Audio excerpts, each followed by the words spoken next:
Live from the 607, it's the Ocho Duro Parlay Hour, where we're talking everything movies, TV, comics, and entertainment. Join in the conversation on social media with the hashtag ODPH, because here we go.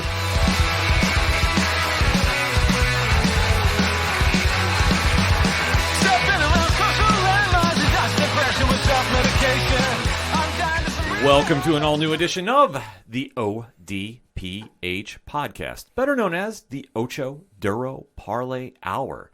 What is happening, everybody? Thank you so much for joining us this week. My name is Ken M. Joining me in the studio, as always, you know him. He's the co-host. His name is Padawan J. Hello there. Folks, we have a lot to talk about in the land of entertainment, so we're going to be breaking down the latest in movies, TV, comics, and more. So we definitely want to interact with you. So make sure to swing on over to odphpodcast.com. Join in the conversation on our social media accounts. They're all right there on the front page. Drop that follow, drop that subscribe. Do what you got to interact, because we'd like to keep that conversation going. Check out the Parlay Points section. New blogs are up. Comic reviews are up. You got to check out the lineup this week. It's a pretty stacked one, not going to lie. Also, TeePublic store, where it's always a great time to go get some new designs, which are up right now. All that and so much more. If it's anything and everything that is the ODPH, you can find it at odphpodcast.com. And always remember on social media, use the hashtag ODPHpod. Kicking off this edition of the show. Wow, we had a show get dropped on us today. That is already sending a buzz through the Star Wars universe. Now, I know as you're listening, you're going, well, wait. Obi-Wan Kenobi's been out for 5 episodes now, with episode 5 getting dropped today. But this week's episode is generating a certain kind of reaction throughout the Star Wars community. Yeah, no, you're not wrong there. So we are going to be breaking down the latest of what's going on with this episode, because obviously the series has been a hit with fans thus far. Ewan McGregor reprising his role as Obi-Wan Kenobi has been nothing short of a smash success. And you have the one and only Hayden Christensen coming back as Darth Vader / Anakin / the walking phenom that he is, and really amplifying the series up that much more. So if anybody was curious about like how this is going to go, because it's on a continuum, blah, blah, blah, it's delivering on all fronts. But where we are now on the second to last episode of the season 1, which note how I'm wording that is my unofficial ODPH guess, we are going to have a second season of this. This week's episode really got people buzzing. So that said, if you're new to the ODPH, well, first and foremost, thank you for checking us out. But what we like to do is we'll give you a spoiler-free statement concerning this episode, and then we're going to do a deep dive in on it. But we do the timestamp for you, because if you haven't seen the episode yet, we don't want to ruin anything for you. So we say pause it at that moment, jump back in after you watch the episode, and then you can catch up with us on the deep dive. But that being said, Pad, spoiler-free statement on episode 5. I love the episode. It was such a love letter to prequel fans, and I was screaming inside of 2 minutes. And I mean that in a good way. This episode really was a strong way to go into the finale. I wasn't sure how we were going to do this at first, but the performances from Ewan McGregor and Reva, who has been absolutely smashed playing her, is Moses Ingram. Who's been, like I say, I can't speak highly enough of her acting in this show. She's been great. She's been phenomenal in this.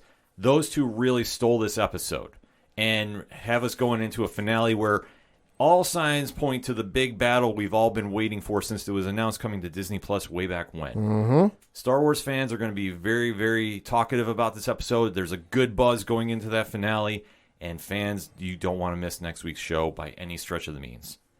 So that said, it's time to talk some spoilers. So after the countdown, we're live in 3, 2, 1. Pad, talk to me. Love the episode. Like I said, was screaming and weeping. Not going to lie, I wept within the first 2 minutes of this fucking episode because I thought we would see it.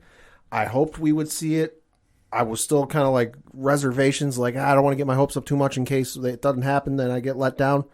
But when it finally fucking happened, god damn, I got misty-eyed to see Hayden Christensen as Anakin Skywalker again after many years. Since 2005, I think they wrapped filming in 2004. So it's been 16 plus years to finally see him and Obi-Wan Kenobi back together on screen. And goddamn, they pulled off for considering it was their episode 2 looks. So it was when Anakin was still a Padawan. Obi-Wan was his master. So that's even further back for in terms of how they look. For the kudos to the costume and hair and makeup team for making that, because they're not as young as they were then. No, definitely not. This is kudos to the special effects crew and taking us back and seeing Hayden Christensen coming out as Anakin, not Vader. No, I want to stress this. Yeah, the episode starts. It's the Coruscant skyline. The camera's kind of coming back in, and I saw the head in the Padawan braid, and I screamed legitimately. And it's a good thing I wasn't watching as early as I normally do. Yeah, because I'd have woken up my neighbors. But as soon as I saw that Padawan braid, I screamed. Yeah, because when I saw him come on screen, I'm like, okay, here we go. Like, this has been the moment we've all been waiting for, because obviously the prequels of the Star Wars universe are very polarizing. Mm-hmm. I am not a fan of them. Sure. I share no shame in saying this. I don't really like them. Attack of the Clones, hot garbage. Not going to lie. Just, I don't care about in any way, shape, or form. Revenge of the Sith is the only one that I give a damn about. Sure. But this said, it was a cool moment to see Christensen come back as Anakin. Yeah. Because for all the heat he took. Undeservedly so. For those trilogies. And how much of that fandom went at him, blaming him on failing the stuff. I'm sorry, you can't blame him. You can blame the script, because the script was thrown together. I don't care if anybody says, my opinion, I don't care if anybody says it was done 20 years ago. I think it was done on the spot after the movies were really booming. You can't go back and try rewriting stuff and have it just be in that all over the place. Right. And expect everybody to just go, okay, well, hey, here we go. Yeah. It's not going to happen. And Christensen took a ton of heat until recently fans finally were willing to go, you know what, let's give it another chance. Well, and you know what I think happened? I think, the films, though, that age group was, or that the age group that those films were made for were still growing up. It was myself. It was, the younger folks, the kids, and Star Wars was still predominantly, a lot of older fans who saw the original trilogy when they came out, and they had their ways and this and that. So like, we were kind of like, we were still in fucking grade school worrying about our, times tables and arithmetic and grammar and all that shit. So once it came time, and like and the age group kind of moved, and then it became predominantly the next generation, the prequel generation, I guess you could call it. That's where the love fest started. And I really think the love fest for the prequels, by and large, has to do with the work Dave Filoni did. Because I will admit, as much as I love the prequels, they're some of my favorite movies. Yes, Attack of the Clones isn't the greatest movie, but it's got some of the best action sequences in Star Wars. Hello, Yoda with a lightsaber. Yeah, I'll give you that. Enough said. But I will agree, there are issues and there are gripes with how the plot develops from 2 to 3, and from 2 to 3. I think a lot of the love fest has to do with the work Dave Filoni and crew did with the Clone Wars, where if you don't, and this is to anybody listening, if you don't understand why Anakin went the way he did, and why he went from happy-go-lucky, I'm marrying the love of my life, who I called an angel the first 30 seconds I met her, to I'm pissed off and I'm unintentionally killing her, watch the Clone Wars. Yeah, that explains a lot. It explains a lot. It fills in a lot. It was done by George Lucas, and Dave Filoni was the producer of that series. He learned at the feet of George Lucas. All of those stories were from George Lucas, written by other people, but he had a very heavy hand in them. And it explains a lot. And you go from season 1, where he's still that kind of like episode 2, Attack of the Clone, happy-go-lucky guy who's fighting a war and kind of taking it, jogging merrily down the street, to the final season where he is just all sorts of angsty and pissed off. And it's the journey in between that kind of filled in that gap. And I think that's where a lot of the fans' love came from, was the work of Dave. Well, I'm sure. I mean, Filoni's work has definitely been what we all benchmark now.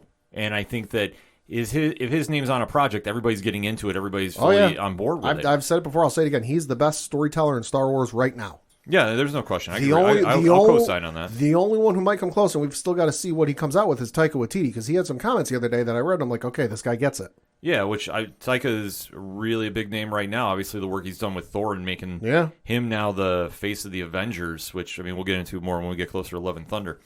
But it's one of the situations that, with that fandom and how Christensen plays into it, fans are willing to give him another chance, and rightfully so. Yeah.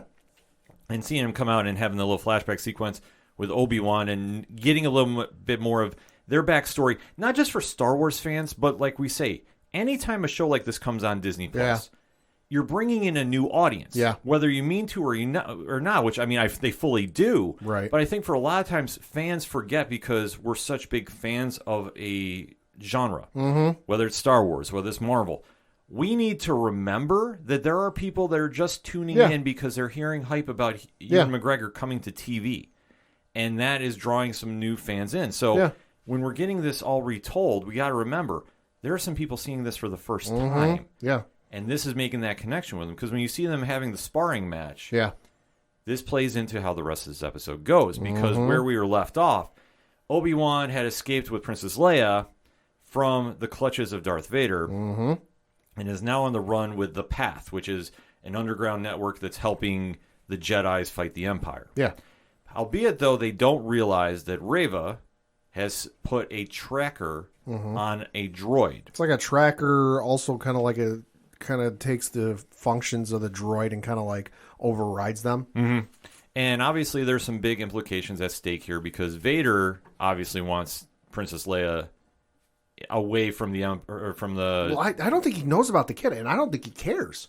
Because if you think of the original trilogy, he's aware of Leia because she eventually becomes a senator in the Imperial Senate. Mm-hmm. So later he'll know who she is, and he'll know, okay, Leia Organa, her father's Bail Organa, like he'll know who she is. But I think at this point he doesn't know or care who she is. He's more focused on Obi-Wan because, hey, that's the one that got away, and that's the one who put my life through living hell. Well, I think it's a little bit of both. Like that's the way I took it, but I think Obi-Wan is the driving force to it because anytime that the Empire feels that there's a threat, and obviously with Leia being connected to the Senator, this is a big thing that Vader would say, okay, well, if we can sway the Senator to work with us, this would help us out. But obviously revenge kicks in because the minute he felt Obi-Wan's presence, it was like, okay, let's take that trip back down memory lane. It's a beacon in the sky. Yeah, so I think it's a double win for him. Yeah, but it's a means to an end. It is, but as you can see throughout this episode, he's more vengeful, and it's more emotional to him. Oh, yeah.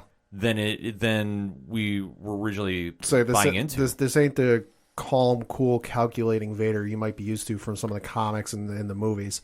There's a lot of emotion. He's really letting his emotions get in the way of his judgment with us. And when everybody says, how did Kylo Ren get that emotion? Well, look to Grandpa. It runs in the family. Yep. So, that being said, we see that they do land on a base, and Obi-Wan knows that everybody's coming for him. Yeah. So there has been no question about this. And when they go into hiding, he's getting together with the rest of the Path, which we see Talia, who's been played by Indra Varma, and we do see Kawan, who's been played by O'Shea Jackson, are really kind of mobilizing everybody and saying, okay, we have to figure out a plan here. Because obviously Leia, everybody's coming after her. Because that's what they're assuming.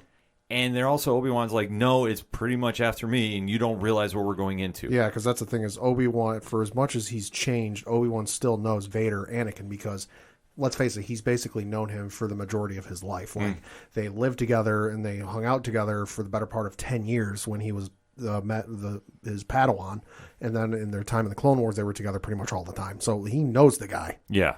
So it's a situation that now Obi-Wan is trying to mobilize everybody, because the Path, their base is now exposed. Yeah. And he knows what's coming. Well, yeah, and because they know what's coming because Leia's droid, Lola, I think is the droid's name, finally realizes where they're at and goes to sabotage the base because the base has got a front door. It's also got an overhead door for the ships to escape. And the droid goes into the inner workings of the circuitry or whatever and sabotages the place.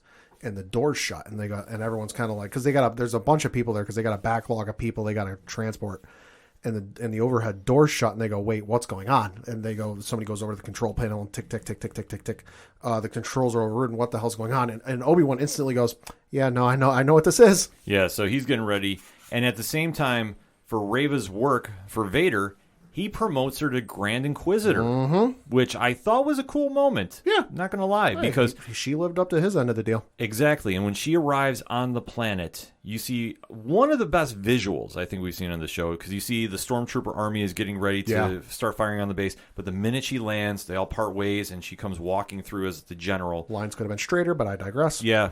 It happens, but still we get to the standoff where they're all behind the door of the entry to the building. Reva comes right up there and has a weird, can I say heart-to-heart? Kinda, yeah. Would that be okay? Do dark side users have a heart? One of the two main dark side users doesn't have a heart. So we'll just say that there was a very in-depth conversation between Obi-Wan and Reva, because Obi-Wan's trying to stall to get everybody further in the base. Yeah. And during this conversation, we get a little more information about Reva. Mm-hmm. That we find out that she was one of the young children in the Jedi Temple during Order 66. Mm-hmm. And how she knows Vader's identity. Yeah, because she... Well, how does she know? She saw his face. Yeah, because... Yeah, the hood's up, but unlike, Clark Kent, who throws glasses on and fools everyone, Anakin's got his hood up, fools absolutely no one. Right. And then we find out that what she's been doing, it seems, is she's been playing the long game to get close to him to kill him. Mm-hmm. In such a weird setup, which I did not see coming. Bold strategy, Cotton. See how it plays out for him. Yeah, which I was like, okay, this is very intriguing, and I like how we're going. If you watch Star Wars television or played Star Wars video games the last 10 years or so, you know how this is going to go. Yeah, exactly, which it's like, well, I don't know how we're going to shape up here, but I'm along for the ride. But enough stalling happens. She gets her lightsaber out, cuts right through the door. Mm-hmm. All hell breaks loose. Stormtroopers still can't hit anybody with lasers. Well, we know this. This is nothing new. It's nothing new, but still, it just... For how close they got to everybody. That was my only gripe with this episode. That's the difference between clones and average Joes. Clones are trained for this shit. Average Joes, not so much. Yeah, so they're missing everybody. The Path Network is escaping until Obi-Wan is standing him off as best he can. But during the fight, Tala gets hurt. Yeah. And she knows that she's on borrowed time because she takes a very bad wound. Yeah, she gets like a shot to her chest or abdomen or something. Yeah, and she kind of puts her hand there and then pulls it back and you see blood on her hands. Right. So her droid shields her. She forces Obi-Wan to go through the doors and shuts the doorway off. So she locks herself in, and then she gets a detonator out and makes the droid explode. Well, because the droid at this point is kaput. Yeah, he's done anyway. It's done because, he went to cover her and then the lights in his eyes went off, so he's been destroyed. And so she's hilariously outnumbered. Mm-hmm. For as bad as stormtroopers are with their aim, at that point, I don't think aim matters. You're still going to get her. So yeah, she uses it as cover, shuts the door, go, run, and right as the door shuts, may the force be with you. Yeah. It's a crazy scene, but it's an impactful one, though. Yeah. It really hits you right in the feels. So, with Talia's sacrifice, Obi-Wan has the moment sink in. Like, we talk about the gravity of the situation. Yeah. You can see it on his face, and this is one thing I thought Ewan McGregor absolutely crushed in this scene. Mm-hmm. You can just see how the weight of everything around, and this is his fault, is now crashing in on him, and he's... because I think it's dredging up the memories of what happened with Order 66, and you just think of how much he's lost over the years. He lost his master to the dark side, and then he lost a lot of friends and comrades in the Clone Wars because of the dark side. The love of his life died in the Clone Wars because of the dark side. And then he lost his brother, Anakin, to the dark side. He lost, basically every friend, mentor, and colleague, with the exception of, Yoda, to Order 66. So he's lost so much that I don't care how much time has passed, I don't think he would have ever gotten over that. But then you just couple with, now he's just losing even more people that he cares about or are in his life and connected to him, to the dark side, to the evil. And at this point, he's got to be sitting there going, fuck, is it me? Yeah. Everyone around me is dying to the dark side. At this point, you should have gone Kevin Durant. Can't beat him, join him. There are fan fiction out there about that. I'm just saying, because he's fighting a losing battle. But he comes to the realization that they're going back to that flashback sequence of how he defeated Anakin. Yeah. Not exactly sure the symbolicism of that, other than this was just a time that he took the upper hand on Anakin. Every time they cut back to, and I'm not going to be able to eloquently put this, but this is kind of how I saw it and how I noticed it. Every time they cut back to the flashback had something to do with what was going on in the moment. So like when they show the thing, and it's just kind of like an introduction, like, hey, we're showing this flashback. They cut back to it again. He knows what Anakin's going to do because Anakin, in the training session, because that's one of the things they put in the Revenge of the Sith novelization, was that they know each other so well because they sparred so often and so much that they basically knew what the other would do before they did it. Yeah. So he knows what he's going to do because of these sparring sessions. So he knows, okay, he's not a defensive guy. He's an offensive guy. He's not going to sit back and wait for me to show myself again. He's going to do everything he can to find me. So whatever they showed with the flashback sequences had something to do with what was going to happen in present time. Mm-hmm. So he does have a little conversation, too, with a returning friend we forgot to mention, and that's Haja Street, who's played by Kamal Nanjiani. Yeah, and of course, Obi-Wan's like, what are you doing here? He's like, well, because I helped you, I'm kind of now wanted by the Empire, so this is kind of my only option. Yeah, so he kind of takes a little play from him and brings it here where he says, okay, I can buy you more time, but you're going to have to trust me. I'm surrendering myself to Reva. And everybody's looking at him like, are you out your mind? Mm-hmm. But he's like, no, just trust it. And he kind of has this little hand exchange with the Haja, and he now goes into the custody of Reva. So this is a weird kind of dynamic because in this time, he winds up selling the idea to Reva that, yeah, I can get you as close to Vader as you've never been before because when you deliver me to him, you can kill him because he's going to be too distracted with me. It's a scary play, but it's a smart play, like all things considered, which I was surprised about. But as this is also going on to, we haven't seen too much of Princess Leia this episode. No. But she's already being one of the smarter characters in the room because she's allowed to get the base fixed and get everybody escaped before Vader comes flying in. Goddamn. And when he shows up, this is when things get really crazy. It's insane. Just when you thought they couldn't make him look any more terrifying, they find ways to. Yeah, because he comes, I would say power walking is probably the power easiest. striding. Yeah. That man ain't walking. He is striding. Yeah, he's almost running to the chance to get outside because he gets to the one ship that's a decoy as we find out. It goes flying up in the air. He brings that thing down with a force like nobody's business. Whereas Rey struggled to hold, the one starship in Rise of Skywalker down, to kind of hold it back. Vader goes, LOL, bet, and just yanks it down with like one finger. Yep, does that and then rips the door off and then finds it's empty. He rips the thing pretty much in half. Yeah. It's insane. It's crazy, but at this time too, the promise of Kenobi is gone because he's on the other ship escaping with Leia and everybody else from the path. Mm-hmm. So while he's standing there watching the other ship go away because he's sitting there trying to comprehend like what just happened, Reva tips her hand being very, very emotional because all this talk about bringing up Order 66, she's now swayed to the power of the Jedi and tries sneaking up on Vader. In one of the most badass scenes I think I've seen in Star Wars mythos, Vader doesn't even get his lightsaber out. No. He's just literally using his hand and the Force. No. And defending himself and absolutely schooling her. Uh-huh. And this is Reva's trying every trick in the book, and she's holding her own for the most part too. Yeah, we have to give credit to this. He's still the chosen one, though. But still, when she even tries doing the helicopter lightsaber too, and Vader just stops it and then rips it in half. Oh yeah. And he's just like, "Are we done yet? Really? We're gonna keep going? Okay, here's your lightsaber back." Yeah. Like, I mean, how much of a boss move was that? He's like, "Here, take your weapon, try again." Yeah. Like, you know what? I'm bored. So like, entertain me. Yeah. Like, this is how crazy this moment was. That he's literally challenging her to come fight him because he is just so angry. He's like, you know what? You wanted the fight so badly. You want some? Come get some. Yeah. And then so at this point, she gets overtaken and Vader stabs her. Mm-hmm. And it's a high shot, too, like in the shoulder. So I don't want to say it was a fatal blow by any means, even though it looks it, because during this sequence, too, you see her having flashbacks to Order 66 when she was attacked by Vader. Mm-hmm. And then as she's falling to the ground unconscious, she sees the original Grand Inquisitor come out, who is completely fine from her backstabbing on him. Hey, we never saw a body. Yeah.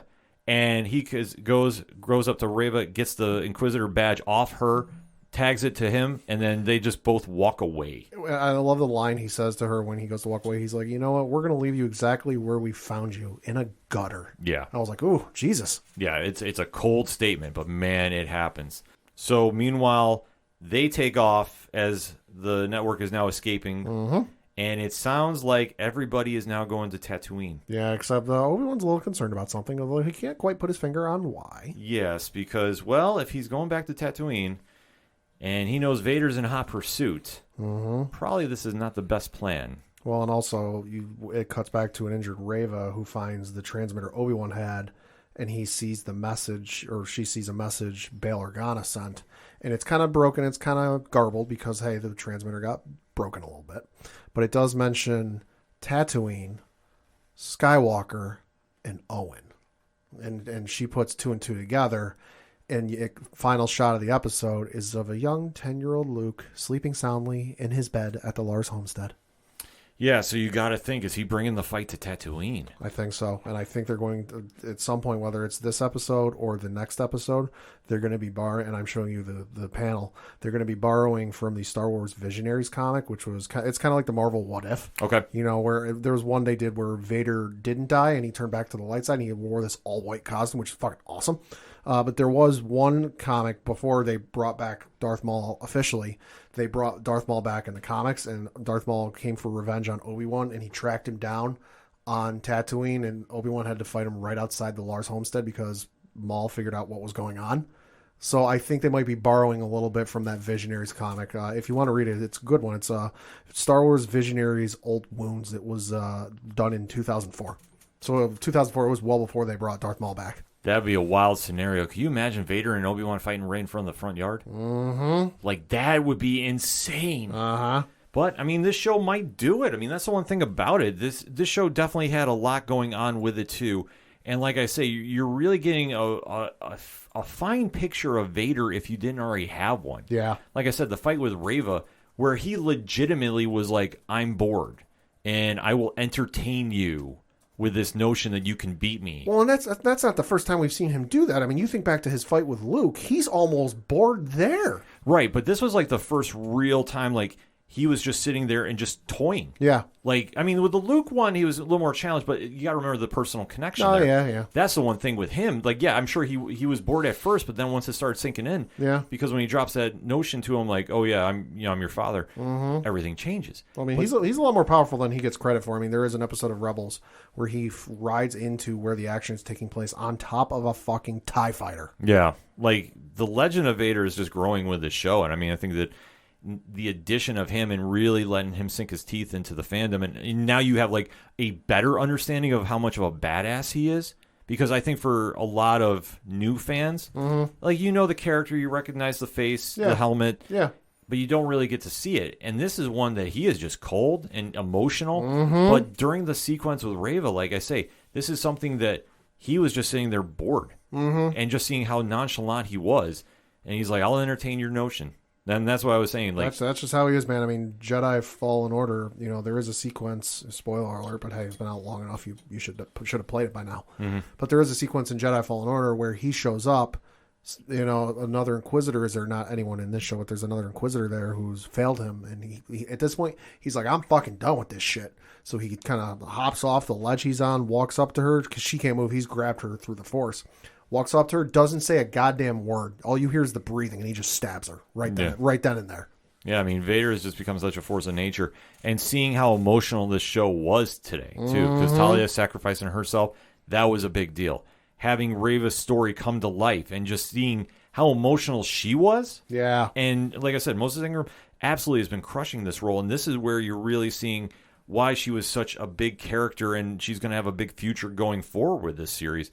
I'm not sure what they're going to do for a sequel or where we're going to see her next, but I guarantee you we're going to see her again. Oh, probably. And I think that you finally got the backstory we've all been waiting for, and we all had an idea, too, that she was going to be connected with this. I think we had the theory going around that she was going to be Obi-Wan's original Padawan, but was turned down. Yeah. I figured there might have been an Obi-Wan. She was so obsessed with Obi-Wan, I figured there had to be some sort of connection that, like, he might have passed her over or something. Yeah, which I thought, too. I thought, like, okay, this would have been an interesting dynamic. But we see that she was just ploying to get to Vader all along. And it's such a cool layer to the character. Like, we have to remember about that, too. But then it's even though she finally gets to her dream, and her dream is just that, a dream, because Vader is so, like, who are you? Oh, yeah. And how crushing that moment is, that she's trying to fight her damnedest, and it's nothing against her skill set. It's just Vader's that better than everybody else. It's such a wild thing to play out. Oh, yeah. It's essentially her being like a high school baseball player trying to go up against like the greatest baseball hitter today. It's just such a hilarious mismatch that there's no business for it to even happen. Yeah, that's why I say Vader looked bored during that fight. Yeah. And it was like literally like, I will entertain this. This isn't worth my time, but I have to deal with this. Yeah, he's like, fine, do what you're going to do. I'm just going to make quick work of you when I'm ready. Such a scary moment to see, but man, did it deliver. Excellent episode. Pat, final thoughts on it? Fantastic episode. Like I said, I love the flashback scene. I'm finally glad to see that and see Obi-Wan and Anakin on screen together. Like I said, I wept at seeing it. I'm not afraid to say it. Cannot wait to see where they go for next week because it's going to be fucking bonkers. I'm going to tell you right now, watch it early and don't go on social media because I guarantee you something's going to happen. And if you go on social media before you see the episode, you'll probably get spoiled. Yeah, give fair warning about that. We won't be talking about it on social media till Friday, but next week's episode, watch early, and if you don't, stay off the internet. No other way to describe it. Next week's episode, something big's going to happen, and I think we're finally going to get the big battle we've all been waiting for. Oh, yeah. It's going to be Vader versus Kenobi. Something wild is going to happen. I don't know what, but the build from this episode, I mean, this could have been the season finale if they wanted to. Oh, yeah, there's a decent cliffhanger there. It could have been. Oh, yeah, absolutely. And if they did, you know what? I wouldn't have been mad. I've been like, okay, here we go for season 2. I fully think we're going to get a season 2 out of this, but the performances, like I said, from Ewan McGregor and Moses Ingram and Hayden Christensen, like that sold this episode. Like that is what everybody is buying into, and just those three balancing each other out, playing off each other's characters, and really giving some serious layer of emotion to the show. Oh yeah, well, and if you still for some goddamn reason think Hayden Christensen isn't a good actor, I'm not saying he's the best actor of all time, but he's a good actor. Think of the work he's doing, making Vader look as strong and as powerful and as fearful as he is, without seeing his face, without seeing any facial expressions. It's all through the motions of his body. Yeah, we talk about Pedro Pascal being the Mandalorian. Exactly. Same thing. No, Christensen's got to get his flowers for this one. And you can't say he's just doing this X, Y, and Z. No, there is something when you can't see an actor's face. And they're wearing a mask, and yet you can still read the emotions on them. That's a telling point of how good somebody is at their craft. He's very good at this. Like, we always give praise to Pedro Pascal, like I said. Yeah. He's amazing, too, as the Mandalorian because you can tell his emotions through his body language. Yeah. Christensen showed that exemplary in this week's episode. Like I say, I can't say enough good things about the performances from all three of them that we just mentioned, let alone Tala's sacrifice, too. That was a big moment. Like, this show had that big fight feel that we always kind of talk about and delivered. So next week's episode is going to be absolutely wild. We got a week to talk about it, ODPH Society, so hit us up on the hashtag ODPHpod. Spoiler free till Friday, and then let's go deep diving on the weekends. Let's talk Kenobi Part 5 on Disney+. Watch it if you can, if you haven't already. We're going to take a quick break. We'll be right back. ODPH, Ocho Duro Parlay Hour. Let me tell you a little something about them. First off, I'm your Duke of Nerds, the sweet tea of the nerdy South, Tyler Mack, and I believe wholeheartedly that I speak for not just myself, but my co-host, the Doctor of Nerdonomics, Josh Davis, that without Ocho Duro Parlay Hour, there are quite a few podcasts that would not exist. One of those being 30 and Nerdy Podcast. Congratulations, you guys. Without your help, without your guidance, without the motivation and the passion that I heard in your all's voices before we even started ours, there would be no 30 and Nerdy Podcast. Huge shout out to you. Ken M., Padawan J., Coach Duffy, congratulations on 5 years, and here's to 5 more. Cheers to you, boys. Coming back for another segment on this edition of the ODPH podcast, and time to talk about another show on Disney Plus that you should be watching. And man, oh man, does Marvel Studios have a big hit on their hands with Ms.Marvel. Hell yeah. Iman Vellani is playing the title character of Kamala Khan, one of the most popular characters right now in the Marvel Comics universe, and it's definitely translating on the small screen of Disney Plus. Episode 2 just dropped after a very strong debut, so we have to go deep dive into the episode entitled Crushed. Now, obviously, you know from last segment, this is how we do things here at the ODPH. We give you a spoiler-free statement of what's going on. And then we go give you a countdown, so in case you haven't seen the episode yet, we're not going to spoil anything for you. And then we go into the deep dive after the countdown. So, Pat, that being said, spoiler-free statement. Love the episode. I'm really digging the vibe and the tone of the show. It's a lot of fun. And I'm excited to see where they go because they're doing the slow build with this and kind of really establishing the character, and I'm all right with that. I really enjoyed this episode. The one thing about this show in general is it's fun. It's energetic. It has a different vibe than you're seeing in comparison to like Moon Knight or some of the other MCU shows that are on Disney Plus. Like, there's just such a unique vibe to it. And it's definitely brought to the small screen by Iman Vellani. Like, she is winning fans over with her portrayal of Kamala Khan, who's like one of the biggest fans of the Marvel characters that we know, but in the MCU that she lives in, she is just like the obsessed fan that is so happy that she has now stumbled upon powers from a bracelet that she had found from her in her family. And there's mystery behind it. But after the last episode, it definitely won fans over. It got a lot of people talking. And this week's episode kept that vibe up. A little more, I don't want to say filler, but I think we got a little more of her background and a little more to her character. Explained her a little bit more. Yeah, which I completely loved. So I definitely enjoyed this episode, but let's get into a little spoiler talk. So we are going to be talking spoilers about episode 2 entitled Crushed. So in 3, 2, 1, Pad, talk to me. Thought it was a really good episode. Like I said, I dig the vibe and kind of the tone of where they're going with the show. You know, I'm excited to see where they go, and I'm gotta say, I'm digging the soundtrack of the show. It's amazing. The minute I heard Mace Feel So Good come out, I was marking out. I'm not gonna lie, love that song. And you just kind of see that after the events of last episode, where Kamala made her heroic debut at AvengerCon, she has now gained some new confidence about herself. And you see her walking through the high school, like, for the bullies that were picking on her a little bit, she shoves them out of the way to get to her locker. She's talking to a lot of other people. She's really kind of embracing this, like, new wave of confidence in her, which is very cool to see. And then you do break away to see her training, as all superheroes do, Of course. with her best friend Bruno, who's played by Matt Lintz.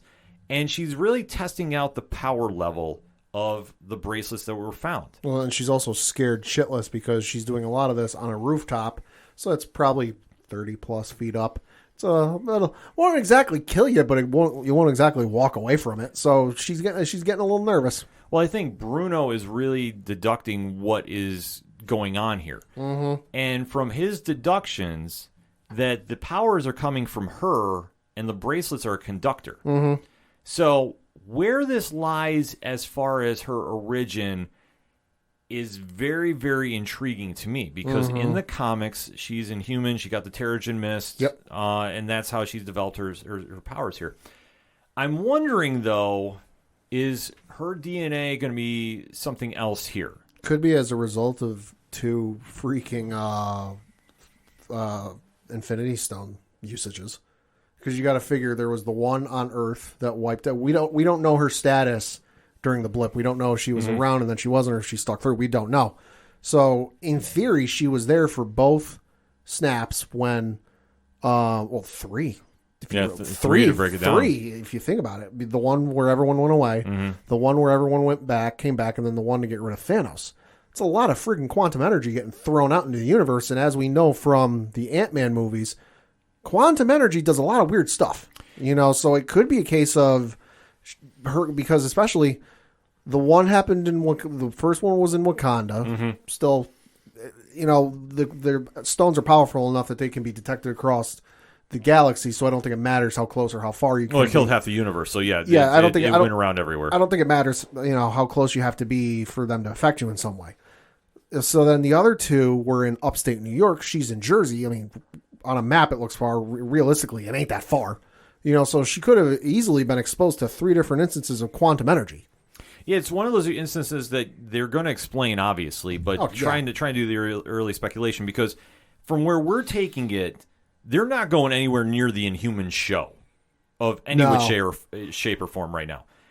I have a sinking suspicion that we're going to tie this very much to Captain Marvel. Could be. And it's going to have something to do with the Kree. That could be. Because if you think about it, we have Secret Invasion coming up. Yep. That's going to tie into the Skrulls. If you're not familiar with their history in the comics, they've had a feud going on for years with the Kree. And this is where Captain Marvel was introduced, and her powers came from as well. I wouldn't doubt that there's some connection there that we'll find out later as this show goes on. I am excited to see how this plays out. And I would be very shocked if they went Inhumans with this. Yeah, I would be too. Yeah, just because of how bad the show was received. I don't think they want to go anywhere near there. Except, I'm sorry, Black Bolt in Doctor Strange Multiverse of Madness, hell yeah. I was down for that. That was perfect. TV show? Watch it at your own leisure. Can't really co-sign on that. Or your own risk. Basically. But then we get a shot of Kamala and her normal everyday life. And they do take a point to show her in a mosque. Yep. And she's also talking with her best friend, Nakia, who is played by Yasmin Fletcher. And during this, they're talking about how Nakia wants to run for the elections on the mosque board. Yeah.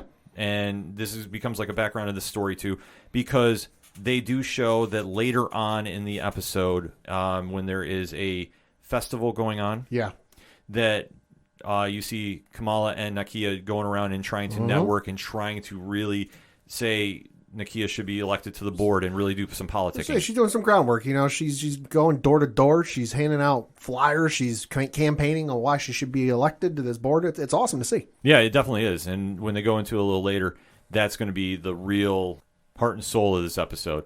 Because they do dance around with a little more high school stuff as well, too. Because we do see that Kamala and her friends are invited to a party. Yeah. And they do meet a new classmate in Cameron. Yep. Who is a student that makes a very big splash to begin this episode with. Yeah. Played by Rishan. Not exactly the shy, kind of introverted type you would expect at a new school. Very extroverted. Yes, very much so. And you do see that after he makes his jump in the pool, well, like most high school parties, after he has enamored both Nakia and Kamala, the police show up. Yeah, they're making a little too much noise. One person even yells, "I can't get busted. I need to go." Yep. So they all make a valiant escape in Cameron's car. Nice car. Oh, yes. Whew. And so during this point, too, we start seeing the jealousy happening with the best friend and Cameron for Kamala's attention, which we all know this is typical. We know where this is going. Yeah, this happens all the time in TV and in movies. So nothing super shocking here. And you know what? They didn't overdo it, too. Yeah. That's one thing I really liked about the writing of this show. We dig a little small piece of this because Kamala and Cameron go out, and this is where Bruno's getting mad. And they didn't play it up that he was getting mad that he was getting overlooked more. Yeah. It was that, well, you want to be a superhero, you got to get trained, so we got to go do this. There's no question about this. And, obviously that happens. And then Kamala does get caught out there with Cameron and has to explain to her brother that, well, he's part of the family. Yeah. Which is awkward and weird. I'll say not exactly a line of bullshit the brother's buying because, well, he's a little familiar with the family. He's familiar with the family tree, as it were. He's like, well, who are you again? Okay, well, our uncle's from Pakistan. Why do you have an English accent? Yes. Or British accent, excuse me. I'm just kidding. I was just watching, I was doing a bit. I just got done binge watching The Great British Baking Show. Yeah, so they really try spinning it away, too, and then they're really covering up about Cameron's British-Pakistani heritage. Because Kamala does not want to get caught having a boyfriend and just all the trouble that would get in because her parents have been very controlling thus far. Yeah. And that would just open up a whole ball of wax there that nobody wants to go near. However, though, we do fast forward a little bit to when they're having a family dinner, and Kamala is sitting there and then suddenly starts seeing a mysterious woman appear in almost like a dreamlike state, which causes her to pass out. Yep. And when she wakes up, the family's around her, and she's trying to ask them questions about who she saw, which we're assuming is her great-grandmother. That's what I guessed, yeah. And obviously the one that first had the bracelets that give her powers, and nobody is talking about her. They know. They just don't want to say. Yeah, so something mysterious is going on with her and the bracelets there, and I know that'll be a driving force as we go on further. Say there are some skeletons in that closet. Yeah, because there is some history there, because as we go further into the episode, we get into the festival, as we talked about, which is the annual Eid al-Fitr celebration. So when this is going on, like I said, during the day, we see the networking going on, and we do see that Kamala is kind of trying to ask for more information, and nobody there is talking about her great-grandmother. Literally everyone knows, and no one will tell her. Yeah, nobody is saying a word. But as night falls upon this, we do see that there is a young boy that is trying to get a selfie on a balcony. Hey, he's at the top. He's at the top of the pillar on the mosque, taking selfies with filters. Right.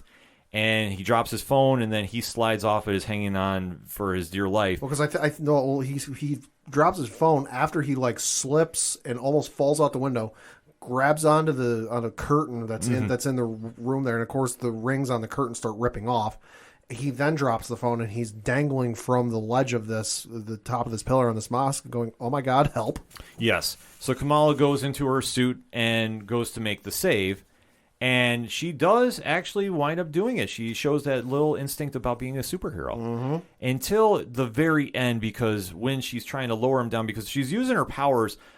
And I want to say, like, this almost came off like Green Lantern. I don't know if you got that vibe too, Pat, or not. Maybe a little bit. Just a little. I mean, not like super Green Lantern, but she's making platforms to walk on and set down. It seems concentration based. Yes. So she's focused in her energy, and it's basically a focus of will, but she's going to lower the young boy down, and then she has another vision of her great-grandmother, which causes her to slip, and then the boy falls, but obviously nothing fatal or anything like that. Yeah, she tries to grab him, like she uses the extended arms ability out of his reach, so then she just starts throwing, and I like the sequence, or like the special effects with the little platforms, because it's almost like, Gambit throwing his cards and X-Men. It almost felt like that, where she's just like, it's not like, oh, I'm pointing my hand out and conjuring them in space and time. She's like throwing them, and he like just bounce, land on the roof of the car, and you just hear him go, "My ankle." I'm like, all right, listen, kid, broken ankle, not exactly the most fun thing in the world. Could have been worse. Yeah, it could have been a lot worse considering how high you were taking a selfie. Which Kamala training on the rooftop, not terminal velocity. Top of that mosque might be terminal velocity. Exactly. So she does make the save, but then has to escape very quickly from the Eid el-Fitr celebration, which I apologize if I messed up the name on that. But she does make the escape, but she does get caught. Almost. By a certain group that is the Department of Damage Control, who has been now scouring the tri-state area. And they apparently have drones. Yes, which they got drones, which we now find out. So they're making a play after they catch video of Kamala. And she has to make a very quick escape, and luckily she's helped yet again by Cameron. Convenient. Yes, who does pull up in the car, has her jump in, because she's in full suit, too. Yep. And then in the back seat is Cameron's mother. Hi, I'd like you to meet Mom. Boy, this relationship's moving along quickly. Yeah, and she's like, "I've been waiting a while to meet you." And that's how the episode ends. You gotta say, the other thing we gotta remember, too, is during the episode, she did, I think it was after dinner, she did FaceTime call with her grandmother, who sent all the goods over to the household, and tried to get an explanation as to what was going, because her family wasn't telling her, and the grandmother just brushes her off. So we did get to meet the grandmother briefly. Yes. So we are starting to meet more of Kamala's extended family. Yeah. But the great-grandmother, nobody's talking about. Like, literally the family and then the entire community. Listen, we know what's going on. She's not a nice person, and we're not going to talk about her. Yeah, no, there's rumors of an affair. She killed somebody. Like, you're seeing this legend grow and, like, what's true and what's not. So it is interesting to see how they're going to try spinning this into her origin. But for how this episode ended up, I mean, Pat, final thoughts on this? Great episode. Love the cliffhanger ending, and I'm excited just to see what the deal is with Cameron and his mother. Yeah. Because this dude clearly because he took, out of everyone at that party, he took a very quick liking to her for just a simple, "Oh, hey, I drive a car. You failed your road test. I want to give you road driver's lessons." Like, okay, that's really weird. He took a very quick liking to her, and as we saw at the end of the episode, there are ulterior motives behind it. Yes, so something happened that I think the bracelets are now giving a signal off. Now, if I want to speculate, and we'll just call this a leap guess, as we do here on the ODPH, I think that when she used her powers the first time, that might buy into more of the Kree theory. Could be. And that sent a signal out to people that are keeping an eye on who they are. And, like, I'm not saying this family works for SWORD or SHIELD, but it definitely generated some kind of wave to start following Kamala and keep an eye on her and what she's up to. Now, where this is all going to play out, not really sure. But for 2 episodes in, Disney has really captured the vibe of the comics, the vibe of the character. You're seeing a lot more stuff that is, like I say, it feels like an all-ages show. And that's what I really like about this, because we've had everything from Hawkeye, which was amazing, Moon Knight, which is super gritty, to now a show that's a complete 180. Yeah. And it's really translating to fans that if you weren't sure who she was, Kamala Khan is now on your radar, and you're definitely going to start checking out more of her stuff, what she's doing. And like you said, it's got teen-oriented stories, but it's not overbearing with them. Yeah, like it's not it doesn't feel forced. Like, I know we talk with Superman and Lois on here. This doesn't feel as forced as the Jordan and Sarah romance. It's not like we're having entire sequences of like, oh no, I have to figure out how to do my calculus homework. You know, like it's like, hey, I'm going to school. I'm, you know, a junior, almost a senior. I got to start figuring out life. You know, dealing with love and that point in every kid's life. Like it makes sense. No, it made absolute perfect sense, and everything they've done so far has been a big win. This episode is yet again continuing a good streak of shows. Like I said, it was more filler, but I wasn't mad about it because they dived into her background, they dived into her family. We got to see her powers and really how she goes about training them. Because let's face it, she doesn't exactly know what's going on. The smartest person on the show is Bruno, who's getting threatened now to go to a different college away from Kamala. Yeah. So not sure how that's going to play out. But he's trying to figure out, okay, well, if your bracelets are now activating, well, the power is coming from you. So what are you?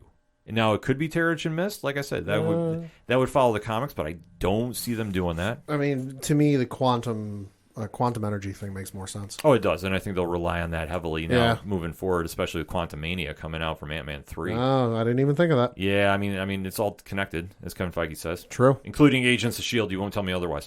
But that being said, the episode was very strong. It was very fun, and it's very enjoyable to watch this show. So if you're not sure about this, I highly recommend it. I say give it a watch, and you might be very surprised. Like if you're kind of thinking, oh, this will just be another teenage superhero show. Not exactly. It's got a good vibe to it. It's got some really intriguing storylines heading into it. And we're only 2 episodes in of a 6-episode season, so definitely a perfect time to do a little binge watching and catch up. But we gave you our takes about the latest episode of Ms.Marvel. Now we want to hear yours, ODPH Society. Hit us up on the hashtag ODPHpod. Let's talk episode 2 entitled Crushed. Give us your thoughts. We definitely want to chat. We're going to take a quick break. We'll be right back. Hey there, Parlay Club. This is Stu from the Stu World Order podcast, and I just want to send congratulations out on 5 fantastic years of podcasting to the Ocho Duro Parlay Hour, the worldwide leader in podcast entertainment and the biggest fans of Evangeline Lilly that you ever will see. Real talk, I love you guys. Ken is the hardest working man in independent podcasting. You guys deserve all the accolades you could ever get. Your show is fantastic. All the work you do behind the scenes is fantastic. And I look forward to, I would say 5 more years of you guys, but that's not nearly enough. I look forward to 20 to 30 more years of ODPH goodness. So stick to it. Keep giving us all that content we have come to appreciate. And again, guys, love you. Happy anniversary. Coming back for another segment on this edition of the ODPH podcast. And last week we had such a stacked show, we did not get a chance to do a deep dive on a trailer we've been hit up on social media about at OD Parlay Hour on most accounts. And that is the new trailer for Black Adam. The long-awaited movie starring Dwayne "The Rock" Johnson in the title character of one of the most legendary DC comic characters of all time. Now, Pad, you are not familiar with Black Adam. Absolutely not. So here is basically the quick rundown of him. He has been long connected with the superhero Shazam or Captain Marvel, depending on how you want to go with your comics. Been around since the 1940s. I want to say 45. Okay. And is basically the evil version of Shazam. He has all the powers of him as well and is one of the most feared villains in all of the DC Comics universe. However, though, he is written very often as an anti-hero because basically he just cares about protecting his people of Kahndaq, and whatever he has to do to keep them safe in his mind and his version, he does. So he's much along the lines of the anti-heroes you see like Magneto and such, that their methods are meant for a better goal in their minds, but in their heads, listen, this is the way things got to be. And like I say, over the years, he has definitely been written very interestingly, I would say. Yeah. And obviously is connected to such teams as the Justice Society a lot. He's had a little more high profile in the Justice League in recent memory. So he's definitely a name when you see on screen, you recognize by the black shirt and the gold lightning bolt. Yep. But once you really deep dive into the character, like he's a very fascinating one. I really enjoy him when I've caught him in JSA. And even like in the New 52 when they had that. The short-lived series. Yeah. That was an interesting point, too, because when you really deep dive into him, he is a character that stands out. And in protecting Kahndaq, I mean, that's the only thing he does. But he's not afraid to cross lines, which obviously in the superhero community, you can't do. No, usually not. No. So when Shazam was greenlit as a film and definitely met to some success, it was only a matter of time before Black Adam came to the screen. Casting Dwayne "The Rock" Johnson, you can't get much more high profile than that. Probably the biggest actor in the world right now. Financially, yes. Yes, and that brings a lot of weight, and he definitely brings a lot of the audience with him. And now we finally get the trailer, long awaited, and we are going to deep dive into the trailer and give you our takes on that. So, Pad, are you ready? Yeah. All right, so let's start talking Black Adam from DC Films. So as this opens up, we do see a ship flying over a snowy mountain scenery here, and it is voiced by Pierce Brosnan, who is playing Dr. Fate. So you do see him being the narrator to this. I don't care what the origin story of Dr. Fate is. My headcanon is that he is still James Bond. He retired from MI6. He got old. He goes, you know what? I'm too old for this shit. I can't do it no more.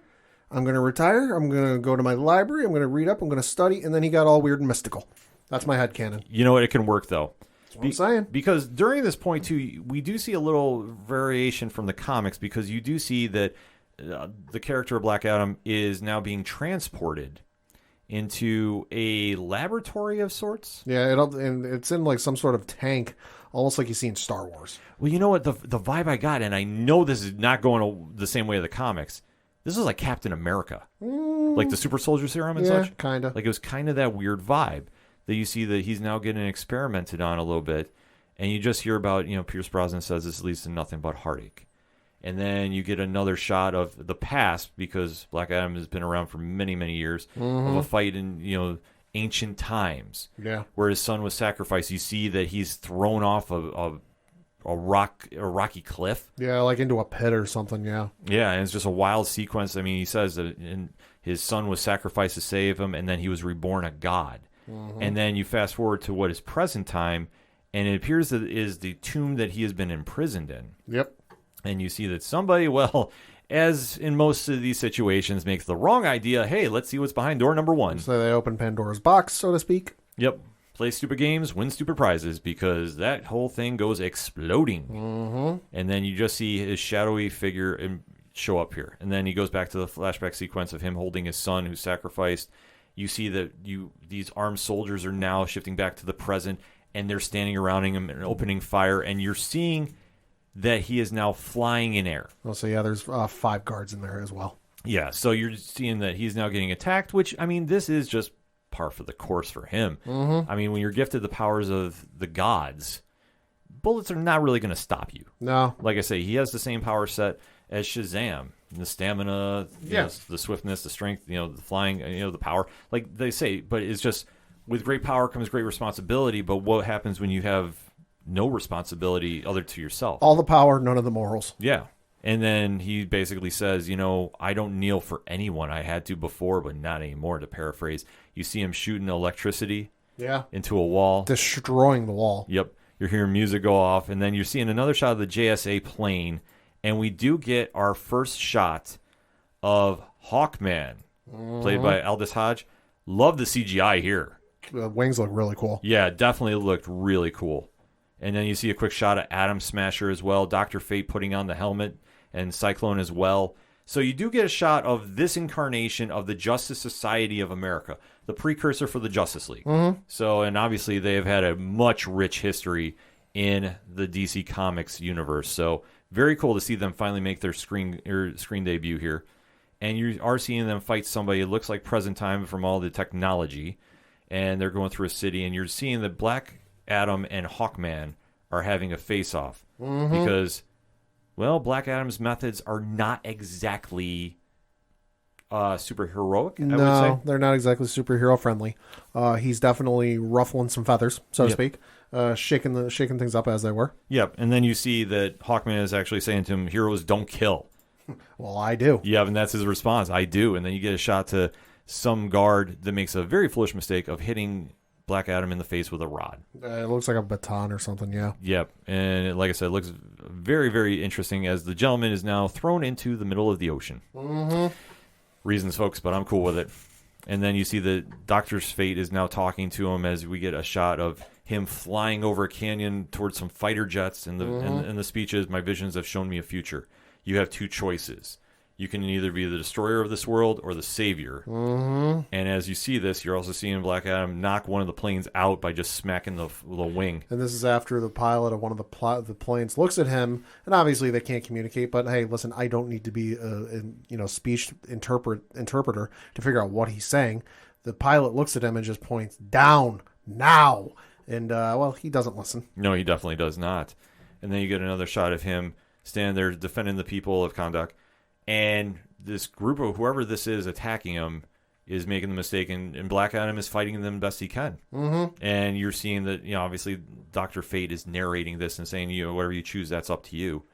And then we get kind of a weird sequence where it looks like there's a couple reporters that are trying to investigate.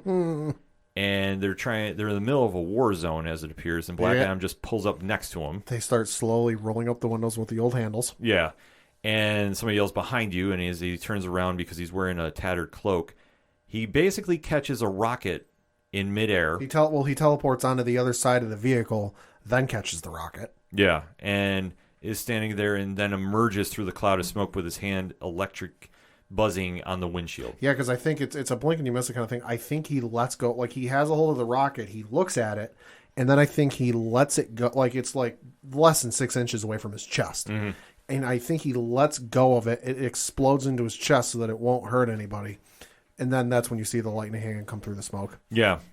So, a little bit of a teaser trailer, but this movie has been so anticipated. Pad, what is your thoughts after seeing this? The trailer looks good, and I'm certainly excited to see it, but I can't get past Dwayne Johnson looking like Dwayne Johnson. Yeah. He's one of those actors that, like, Tom Hanks is another one for me. Don't get me wrong, Tom Hanks is a great actor, but I can't ever suspend the disbelief that it's not Tom Hanks and it's some other character, because I'll see Tom Hanks, like Tom Hanks is in that new Elvis movie that's coming out. I don't see that that's the character, that's Elvis's manager. I'm like, no, that's Tom Hanks. Like, Dwayne Johnson, he's a good actor. Don't get me wrong, I got nothing against the guy. Just whenever I see him, I can't suspend in my head that that's Dwayne Johnson. But other than that, I love the trailer. Yeah, I agree with you. I mean, this is tailor-made for him. And I do like the casting, but it's going to be interesting to see as we go forth, because from what we've seen from the trailer, this just looks like The Rock being The Rock. And I do enjoy it, but I really want to see what kind of depth he gives to the role, because at the end of the day, Black Adam is a very complex character. And he is an anti-hero. Mm-hmm. Point blank. More times on the side of bad than good, but still, there's methods to him. As they said recently, he's been written very well as an anti-hero. Before, it was just a straight-up villain. Yeah. But now there's a little more depth to his character, and I'm kind of interested to see how they're going to pull this off. I'm not really sure where they're going to go with the story for this, because, like we talk about, when you're trying to adapt a character to the big screen, you usually want to borrow from a lot of different elements from the comics. Rightfully so. Yeah. When you're a bad guy for most of your time, it's going to be tough to try spinning it into a situation where you're going to be redeemed and be good. In this situation, I'm wondering if they're going to borrow a lot from the New 52. That seems to be what they're going with these days. I kind of hope so. Just in that little time frame that when he was really shown to be, having good methods and then, trying to basically do the right thing in his mind, and especially for involving Kahndaq. That is going to be the story that I think they should really try running with. Just how the JSA figures into this is going to be very interesting, because you have to assume, is it going to be present time or are we talking past? It's a weird line to walk, because the JSA hasn't been around right now, and you are going to try connecting this to the Shazam movie. And listen, I think it's an inevitable foregone conclusion. Like, this is the safest lock you can have in movie history in recent years. Mm-hmm. I think it's a foregone conclusion that at some point in the movie, Zachary Levi will show up in the movie at some point as Shazam. Oh, I would imagine so, too. I think the leap would be Henry Cavill as Superman, because they have toyed around with that idea. Yeah. Because Superman and Black Adam usually do butt heads a lot of times in the comics. So it's not out of the realm of thought. But obviously, due to the Shazam bonus scene that you had to really find online about, obviously, with how the Marvel family got their powers, there was one seat open. Obviously, that belongs to Black Adam. And it's going to be eventual that they do a crossover at some point. I would imagine for Shazam 3. Probably. But depending on what you want to do with Black Adam, because let's face it, The Rock is going to generate $1 billion for this. Oh, yeah, this is $1 billion easy. So you're going to do this big movie franchise. You're going to start doing sequels. Well, what happens when you're supposed to be the bad guy and you're overtaking the good guy? Yeah. That's going to be the tricky line they're going to have to walk. Because I think even though obviously the state of affairs of DC Films and Warner Brothers Discovery, we're still finding out the fallout. I would imagine Warner Brothers and Discovery are going to go like, hey, we can build a franchise around Dwayne The Rock Johnson. Mm-hmm. We're going to put him on Justice League. We're going to redo that and make that into something else. Yeah, not a bad idea because, well, they've done that in the comics. So I can see that point happening a lot. But it's going to be interesting when you want to try going forward and if he wants to do another sequel, or is he going to be doing just Shazam 3? Interesting times we live in concerning this. But the trailer, though, I thought looked good. I thought it was the greatest Injustice 3 preview game trailer I've ever seen. Just because a lot of the stuff... It did feel like a video game to be at times, but I didn't take anything away from it. The Rock looked like The Rock, and I can't escape that, like you mentioned, Pat. Yeah. He's a great actor, don't get me wrong, but I just can't get past the fact that he's himself. Yeah. Like, if you gave the people's eyebrow, I would have been like, oh, no. Don't forget, he did give a rock bottom in one of the Fast movies. Yeah, exactly. So how they're going to portray it is going to be interesting, but I did like seeing the other JSA members. I marked out when I saw Pierce Brosnan finally as Dr. Fate. Yeah. That I was freaking out about, and the same thing with Hawkman. Hawkman. A series with him, TV series. I mean, it could happen. I'd love to see that. The one thing is, after this movie comes out, this could be a situation like the Batman, where you see those guys go to HBO Max. Maybe like James Bond bias is showing. I don't know. Yeah, I mean, well, it could be like this, that's the whole thing because I think people are going to be clamoring for it. Because there wouldn't be anything like them on TV if they really want to go JSA, like full JSA. Yeah. I understand Stargirl. Love Stargirl. Think it's a great show. But there's one thing if you get the entire JSA squad on a show. That would be a big money thing, I think, for HBO Max or whatever the streaming service is going to be called. But I think it's going to be interesting as well for that. Either way, thought the trailer looked good. I am very intrigued by the direction we're going to go in with this. A little more questions, though, as we get further down to October 21st when the movie is slated to come out, though. I think as long as they don't give too much away in the next one, I think the fans will be kind of excited. But I think if you've been a longtime reader of the comics, I think you're going to be going with a little skepticism. Maybe. Just because where do you go for a plot from here? And do I think they're going to go Venom? No, but at least Venom has been written more so as a hero lately with a few series. I mean, Donny Cates has done magic with the character. I don't know necessarily if you can say the same thing with Black Adam for a franchise, but it's not out of the realm of thought to them to pull something out like that. Unless this is just a precursor for Shazam 3, but that's a whole different ballgame of wax that we got to talk about at some point. Either way, trailer looked very interesting. So ODPH Society, I want to hear your thoughts. Hit us up on that hashtag ODPHpod. What is your take on the Black Adam trailer from DC Films, Warner Brothers Discovery? Let's talk, shall we? We're going to take a quick break. We'll be right back. Hey there, this is Brian Lane of the Cheers to Comics podcast, and congratulations to the ODPH, Ken, Padawan J, and Coach Duffy just killing it for 5 years, man. Don't know where the industry would be without you, and here's to the next 5 years. Cheers. Coming back for the final segment of this edition of the ODPH podcast. Pat, what you got for those one-shots? Got a couple things to talk about. The first of which is Assassin's Creed video game related, because this year does mark the 15th anniversary of the first Assassin's Creed game coming out way back in 2007 for the PlayStation 3, Xbox 360, start of one of the most beloved franchises, in my opinion. I love the franchise, where if you're not familiar, it is a bunch of games taking place in the present, but you travel back into the past, into pivotal moments in history, such as you had the first game, you went back to one of the Crusades back in Jerusalem in, like, I forget the exact year, but it was like in the 1000s or whatever it is. You know, then you went to the Renaissance in Italy with some of the following games. You went to the Revolution in America in Assassin's Creed 3. You were a pirate for a couple of them. You were in London for another one. You were in during Victorian England. You were in France during the Revolution for another one. You were in ancient Egypt during the time of Julius Caesar, you know, and then in the most recent one, you're in, like, I think it's like 800 and 900 England, you know, with the Vikings and all that going on. So this year does mark the 15th anniversary of the Assassin's Creed games, and they're not one to pass up on the opportunity. So they did have a live stream, quote unquote, although there really wasn't much to it, but they did announce some interesting stuff with specifics to the celebration's roadmap. So the tweet, according to the official Assassin's Creed Twitter account, reads, quote, 12 weeks, 12 unbelievable experiences. Travel back in time with us and relive your favorite Assassin's Creed titles with weekly contests, behind-the-scenes content, community activities, and more. 15 years of memories, and we're just getting started.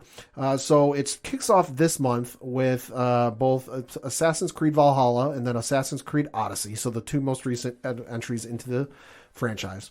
Odyssey appears, according to the graphic they posted on Twitter, looks like it'll stretch into July as well, because July appears to include Assassin's Creed Odyssey, Assassin's Creed Origins, Assassin's Creed Syndicate, Assassin's Creed Unity, and then Assassin's Creed Rogue. August encompasses Assassin's Creed 4 Black Flag, Assassin's Creed 3, Assassin's Creed Brotherhood, Revelations, and then Assassin's Creed Brotherhood. And Assassin's Creed 2 looks like it's straddling August and September, so it looks like there'll be some stuff there. Okay. And then September looks like it includes Assassin's Creed 2 and then the original Assassin's Creed. Now, I know for Assassin's Creed Valhalla, they announced some more free content coming, a different game mode or something coming with it. And then I know as well, this coming weekend, I believe, you're going to be able to play Assassin's Creed Origins for free. Now, there's a link on their Twitter page you got to go to and register and set up the whole thing up. But it's a fantastic game, and it really changed the feel of how the game, because the games became kind of stale and kind of cookie cutter and repeat. Origins flipped it all on its head and is one of the most fantastic games. So definitely keep an eye out for some stuff. I'm willing to bet, seeing as they're going in reverse order, I wouldn't be surprised if they end up announcing a remaster, re-release of the original Assassin's Creed game. Because, they put it out initially, and you can still get it on Steam, but it's in its initial form. It's not like remastered. It's not HD up. No, it's just straight up the original game. Yeah, they've never done anything with it yet. With Assassin's Creed 2, Brotherhood, and Revelations, they remastered and they put out as a bundle package. They remastered and put out Assassin's Creed 3, and then I think it was like a PlayStation Vita game with it. Like they've and then Rogue, I know, got remastered and like redone. Like they've remastered and redone a whole bunch of the past ones, but not Assassin's Creed 1. So if I had to go on a leap, what we might end up seeing come September is a remaster re-release of Assassin's Creed 1, which I'd be all for. Just please, for the love of God, change some of the missions, because as good as that game is and as awesome as the story is, those missions were obscenely repetitive very quickly. Yeah, I was going to say dated too. Well, it was dated, and it was very cookie cutter. It was like, hey, go to the town, go to the vantage point and unlock the map and kind of see where everything is and where all the missions are. Escort this person here. Follow this person there and kill them. Assassinate this target here. Like, it was very, like, there's variety. They've got a lot of variety and variance to the missions once the game's moved on. But that first one, as good as it is, it's a very repetitive mission-wise. Okay. Very excited for that, though. Yeah, no, I mean, the Assassin's Creed franchise, that's been a big deal for many, many years. Yeah. Switching over to some movie news, we got some announcements courtesy of the folks over at Deadline for the upcoming anime movie, The Lord of the Rings, The War of the Rohirrim. So this is an exclusive to Deadline, where it reads, quote, Brian Cox, Gaia Wise, and Miranda Otto are just some of the names in the voice cast for New Line Cinema and Warner Brothers Animation's upcoming The Lord of the Rings, The War of the Rohirrim. The movie centers around the fate of the House of Helm Hammerhand, the mighty king of Rohan, a character from the J.R.R. Tolkien books Appendix. Succession actor Cox will provide the voice of that antagonist. The anime feature, directed by Kenji Kayama, is set 183 years before the events of the events chronicled in the original trilogy of films. A sudden attack by Wolf, a clever and ruthless Dunling lord seeking vengeance for the death of his father, forces Helm and his people to make a daring last stand in the ancient stronghold of the Hornburg, a mighty fortress that will later come to be known as Helm's Deep. Finding himself in an increasingly desperate situation, Hera, the daughter of Helm, must summon the will to lead the resistance against a deadly enemy intent on their total destruction. Wise, from A Walk in the Woods, will play Hammerhand's daughter, Hera, and Luke Pasquino from Snowpiercer will portray Wolf. Otto, who starred in the Lord of the Rings movies, reprises her role as Eowyn, Shield Maiden of Rohan, and serves as the tale's narrator. The voice ensemble includes Lorraine Ashbourne from Netflix's Bridgerton, Yazdin Kouafouri from I Came By, Benjamin Wainwright from BBC One's World on Fire, Lawrence Ubong Williams from Gateway, Sean Dooley from Netflix's The Witcher, Michael Wildman from Fast and Furious Presents Hobbs and Shaw, Jude Akwudike from Beasts of No Nation, Bilal Hassana from BBC Sparks, and Jane Duvitsky from ITV's Bien Dorm. The movie is being executive produced by Oscar winner Philip Boyens from the screenwriting team behind the Lord of the Rings and the Hobbit trilogies, and produced by Joseph Chu from Blade Runner Black Lotus TV series. I am very excited for this. I was kind of skeptical on the fence about this, but having heard what it was about and kind of entailing, I'm like, all right, I'm here for this. It definitely sounds intriguing. Like, I remember I was with you on this. I'm like, I don't know how this is going to play out, but that does have my fears a little tempered there. So can't wait to check this out. Thinking of switching over to some animated TV news or movie news. I think this is movies. I think you can count it as movies. According to the folks over at Variety, we have 3 Avatar: The Last Airbender animated films in development at Paramount and Nickelodeon. Reading from the article, it says, quote, 3 animated Avatar movies, no, not the one about the Na'vi, are in the works at Paramount and Nickelodeon. Not to be confused with James Cameron's blockbuster Avatar franchise, the upcoming films are based on Avatar: The Last Airbender, the anime-influenced TV series about a boy who can manipulate water, earth, fire, and air. The popular animated show aired on Nickelodeon from 2005 to 2008 and inspired a spin-off titled Legend of Korra, as well as an upcoming live-action show on Netflix. Paramount, who made the announcement at Annecy International Animation Film Festival, did not share plot details about the forthcoming trilogy. Lauren Montgomery, who worked on Avatar: The Last Airbender, is directing the still untitled film, the first of 3 standalone stories that are in the works. Avatar: The Last Airbender's co-creators Brian Konietzko and Michael DiMartino will produce the Avatar movies with Eric Coleman. The films are under development. In development under the company's Avatar Studios banner, which was formed in February 2021. I am super excited for this, and this kind of ties into the podcast Braving the Elements with Janet Varney and then Dante Bosco. Okay, which it's been the rewatch and kind of going through. They talk about each episode. They interview some of the cast and crew. They've been hinting for a while that there's stuff going on. And seeing as Dante Bosco was one of the main characters in Avatar: The Last Airbender, and then Janet Varney was the Avatar herself in Korra, they know some stuff. They are very familiar. They're very friendly with the show creators. They've been hinting for a while that stuff, like, we know stuff is coming and we'd love to tell you, but we can't tell you. This is clearly what it is. What exactly it's going to be, I don't know, but I am fucking here for it. Yeah, I mean, this is right up your alley. Like, the minute I caught wind of this, I was like, oh, the pad's going to be chomping at the bit about this. Yeah, I mean, they've been very tight-lipped. Like, that's the one thing about it. Yeah. I thought it was kind of, now that we're finally getting a little ear to the street about it, very interested to see how this all plays. And then lastly, and certainly not leastly, we finally have a U.S. theatrical release date for the upcoming Dragon Ball Super movie, Dragon Ball Super Superhero. According to The Hollywood Reporter, the article reads, the U.S. summer box office is about to get an anime bump. Sony's Crunchyroll and Toei Animation revealed release details Tuesday for Dragon Ball Super Superhero, the latest film in the blockbuster anime franchise. The film will open in North America on August 19th in more than 2,300 theaters, including in select IMAX cinemas. The first truly global theatrical release by Crunchyroll, Superhero will also release in international markets throughout August and September, with Sony Pictures Entertainment partnering on the overseas rollout. After decades of ups and downs in international popularity, Japanese anime has crossed over into global mainstream in recent years, becoming a powerfully bankable genre in both cinema and on streaming platforms. The previous film in the Dragon Ball Super franchise, 2018's Dragon Ball Super Broly, was made for just $8.5 million, but earned $30 million in North America and over $120 million worldwide. So I am super fucking excited for this. This is the one that I went to the panel for in New York Comic Con this past year. And holy fuck, they're moving fast on this movie. I know that they were finishing up animation. If I remember right, they had only a couple more things to do. Yeah, right. I think you're right. But then they had some of the English voice actors on stage. And this, now, mind you, this is in mid-June where we're saying this.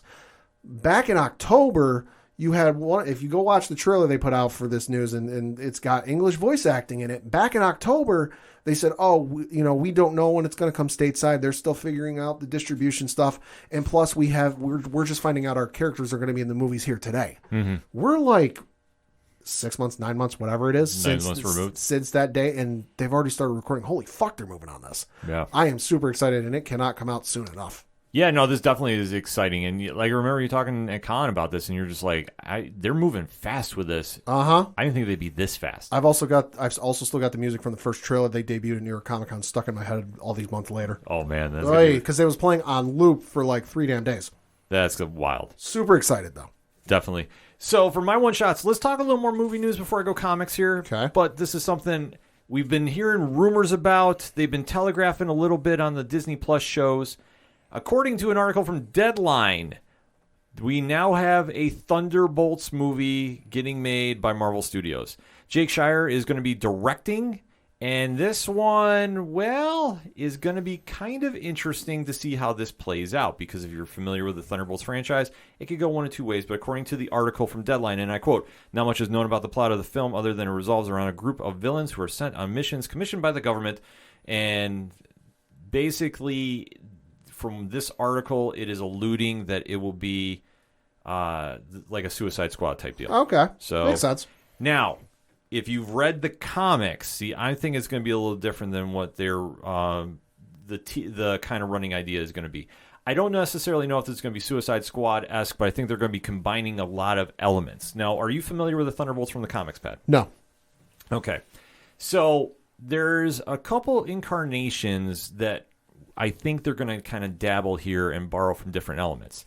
The first run came out in the 90s with Kurt Busiek on writing. Mark Bagley was drawing. You know him from Ultimate Spider-Man. Mm-hmm.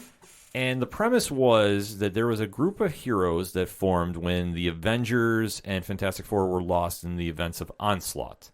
So they were gone. That was the year that the properties went to Extreme Studios and Wildstorm, respectively. Jim Lee and Rob Liefeld were doing them for a year. At this time came out this book, Justice Like Lightning, and this Thunderbolts.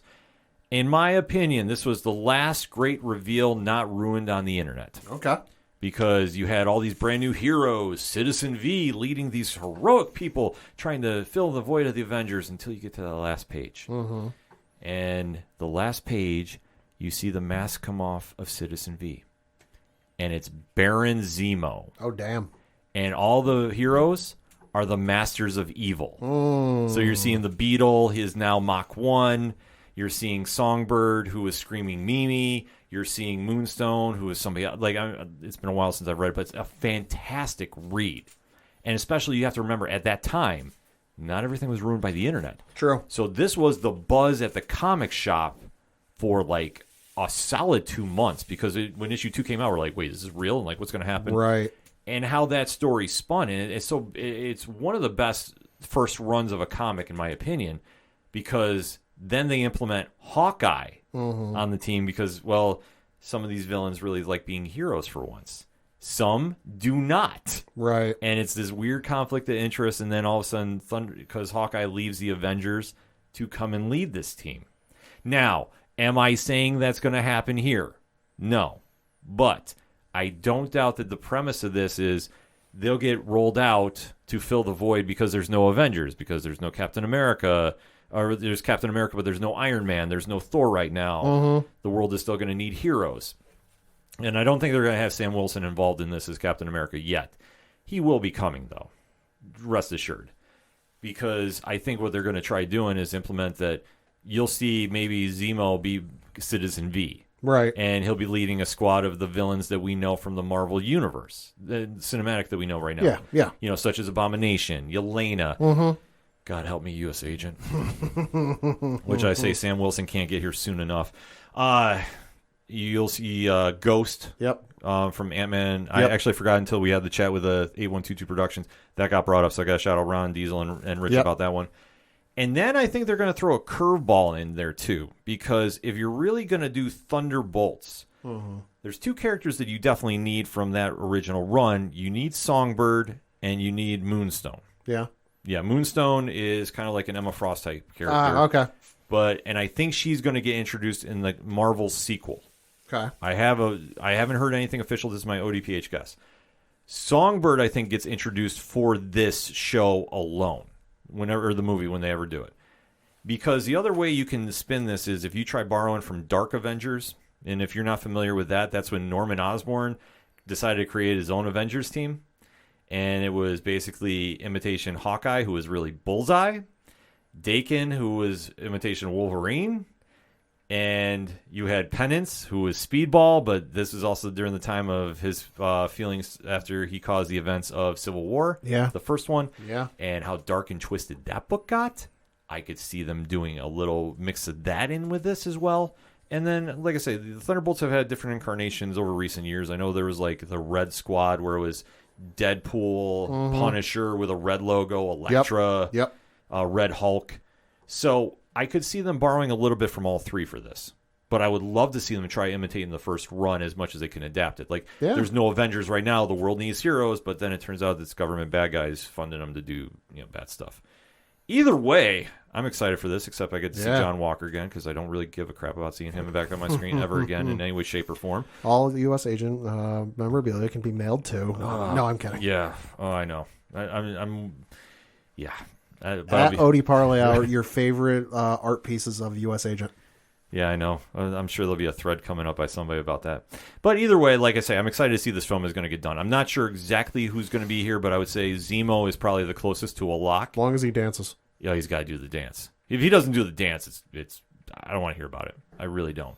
But I would also like to say maybe you might see Sebastian Shaw reprise his role as a Winter Soldier. Yeah, maybe. I think that would be a cool thing to see if he wants to do that as well. Because, like I say, you can do a lot of different arcs with his team. They're not exactly or Sebastian Stan. What do I call Sebastian Shaw?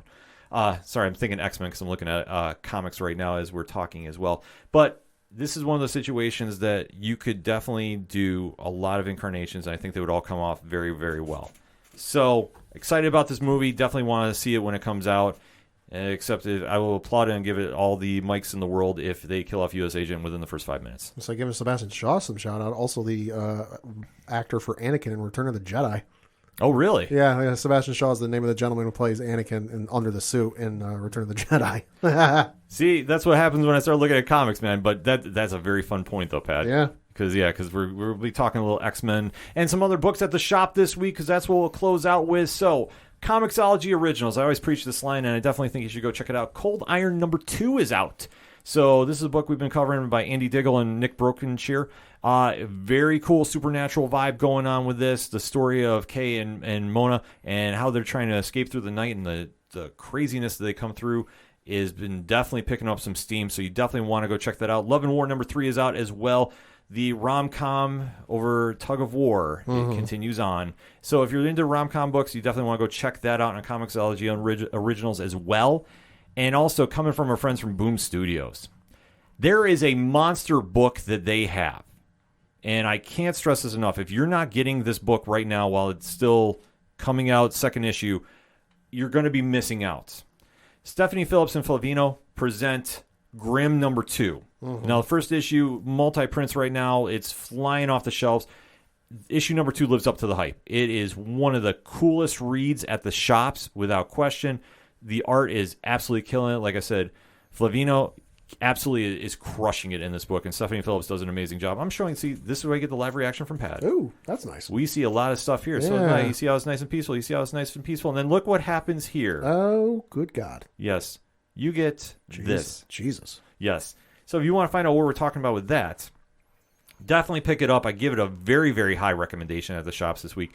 Grimm #2 is absolutely crushing it. Like I said, if you can find issue #1, go pick it up as well. And then we have probably one of the most emotional reads I have read in a while coming out of the pages of Power Rangers. Oh, yeah? Number 20. So obviously, there's been news breaking. Ryan Parrott's going to leave the book at issue 100. So we're on the Charge to 100 legacy numbering. So he is leaving. Matt Groom has also been announced that he's going to be stepping away from the franchise as well. So they're building up for some big moment to come down in issue 100. Right. So right now, this is currently legacy number 95. And this is dealing with a Power Rangers parent passing away. Oh. Ryan Parrott writes this brilliant, emotionally heart-tugging book that will put you in all the feels, as they say. It's beautifully written. The art is on point, and you do get some other story that they're building on, because there is another story that's happening with this team as we're going towards issue 100 that I have a feeling I know who's showing up for this. And this is coming out of the Eltarian War. You think, how can you top this? I have an idea, but I don't want to go spoil it on air just yet. I might wait till after this. But the issue is extremely well done. I can't praise it enough. Ryan Parrott absolutely wrote an amazing piece of literature here. So you definitely want to go check that out by Boom Studios, because they are definitely doing a lot of very, very cool things at the comic shops. Also, this week, Pat, do you like dinosaurs? Sure. Do you like the Justice League? Yeah. How do you like them thrown together? It's an interesting combo. The Jurassic League continues on. Issue number 2 is hitting the shelves, done by the one and only Daniel Warren Johnson. So, and one Gata, or Gideon. I apologize for messing the name. That is out on shelves right now, and that is a book you definitely want to go check out. It's a fun, fun book. If you haven't read it already, I can't stress enough, like, it is just an enjoyable read. Because, like I say, you mix a lot of crazy elements going on there as well. Also, from Daniel Warren Johnson, too, we have a book that is right up our alley. It's called Do a Powerbomb. Uh-oh. So, wrestling and comics, what can I say? I'm showing Pat the cover right now. Jesus Christ. That looks like something we would read. That looks wild. Yes. Daniel Warren Johnson does fantastic work, so you definitely want to go check that one out. I definitely got to swing over to the comic shop and grab that. Also, by our friends over at Image Comics, Radiant Black, number 15, Kyle Higgins and Eduardo Figurato. Definitely are continuing the strong book that is Radiant Black. It's a must-read every month, so enough said about that. And then closing out for Marvel Comics, Moon Knight, Black, White, and Blood. All I got to say to you is David Pepos. That's all I need to say. Go get the book. He is attached to this project. You need to have it in your collection. And obviously, Wolverine number 22. There's, like I said, there's a bunch of X-Men books coming out this week, too. You definitely want to keep your eye on. So definitely make sure to head over to your local comic shops. Go pick up these books. Go pick up some other ones. Hit us up on Twitter. Let us know what you're reading this week. What should we be checking out? And always support your LCS and support your favorite independent comic podcast as well, because we're all putting big work trying to guide you to what you should pick up on the shelves at the comic shops this week. So that being said, Pat, the music you heard on this edition of the ODPH is that of Shout at the Robots. They read comics, they watch movies, they watch TV. Pat, if I want to find out more about them, where do I go? ODPHpodcast.com. Right on. Swing out of our music section. Check on everything I want to shout. Second suitor, Tom Jolu. Brian Wolf, who came out with his EP and a little video package I hear some noise about. I got to go find it. I have not been sent it yet. We want to check out him, Floodlands, Yard Party, all the amazing bands that give us their music on the show each and every week. We definitely appreciate that, so you should go support them and show your love to them as well. Also, while you're on the website, check out Parlay Points. New blog's up right now. So like I say, all those reviews I mentioned from Boom Studios and Comicsology Originals line, you definitely want to go read. I do a little more deep diving into them on here. So definitely keep an eye on those for when you go shopping this week. Also, we got new blogs from Dre Driven, Coach Duffy. Man, the blogs are really blowing up right now. So if you're not familiar, get familiar. Subscribe to that RSS, as they say. Also, you swing on over to the directory, which, Pat, how many providers are we on? 61,550. Sounds about right. Feels that way. So if we're not on your favorite podcast player, let us know where we're not on yet, and we'll see about getting that fixed for you, because we have the players right up there. So it is never that hard to hit follow, subscribe, and you get the ODPH delivered to your favorite podcast platform that easy, so you don't miss an episode of content. Also, while you're at the website, check out the classified section, which has friends of the show, organizational links supporting Black Lives Matter, all the amazing pod groups we're in. So shout out to the Inner Circle, shout out to the aPODalypse, and of course shout out to 607 Podcasts and 8122 Productions. Also, shout out to Dragon Master Games too. I think that was the one group that we forgot to leave out on yesterday's shout out list because of how many times they allow us to come down there with 3FN and do events and do a lot of stuff. No questions asked. Shout out to Ricky and Dawn. So for all your gaming needs, the link is right there. Go give them all the support and business in the world because they're fantastic people. All of that, the TeePublic store. If it's anything that is the ODPH, you can find it at odphpodcast.com. That said, Pat, That's all I got for this week. So for the one and only Padawan J. 7 days away from, what is it? Umbrella Academy, Season 3. Also, shout out to Amazon and the crew of The Boys. First, 4 episodes? Yeah. Fan-fucking-tastic. Yeah, we might have to deep dive into that, too. I did the spoiler-free review since we were allowed screener access, so I'm trying not to spoil anything, but my God. It's been so good. The episodes I've been doing the rewatches have been coming out, too. Fantastic. Give Anthony Starr all the Emmys. all the awards for that man. I did see a fan casting the other day speaking of Anthony Starr. Anthony Starr is Reverse Flash. Oh my God, give it to me. I said the same thing. Give it to me. Whatever that man is doing on screen is gold. And like I say, his portrayal of Homelander, if you're not watching, holy shit, man. 4 episodes in. He's fucking nuts. He is putting on a performance of a lifetime. And if they snub him, I swear we're going to lose it on this show. We might have to get behind a Patreon wall just to air that episode. I might lose it that badly. But I say thank you as always for listening to the ODPH podcast, better known as the Ocho Duro Parlay Hour. We will see you next time.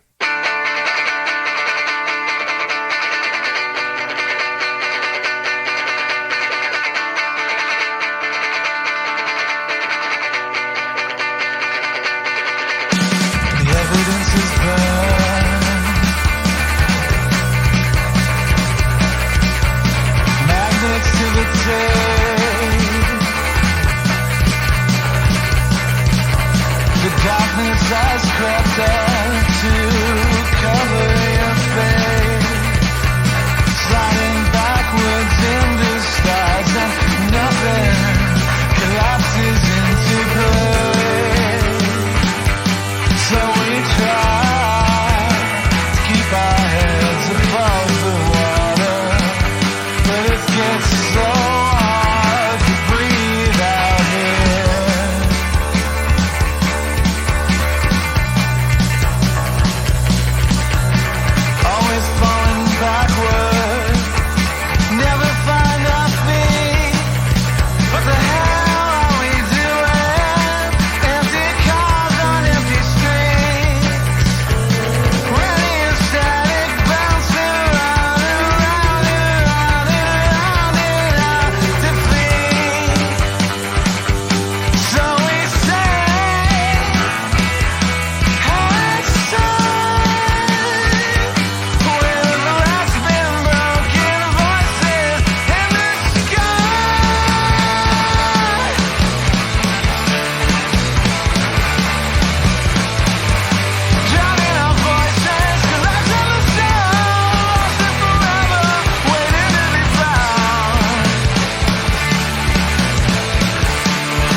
Little task at hand.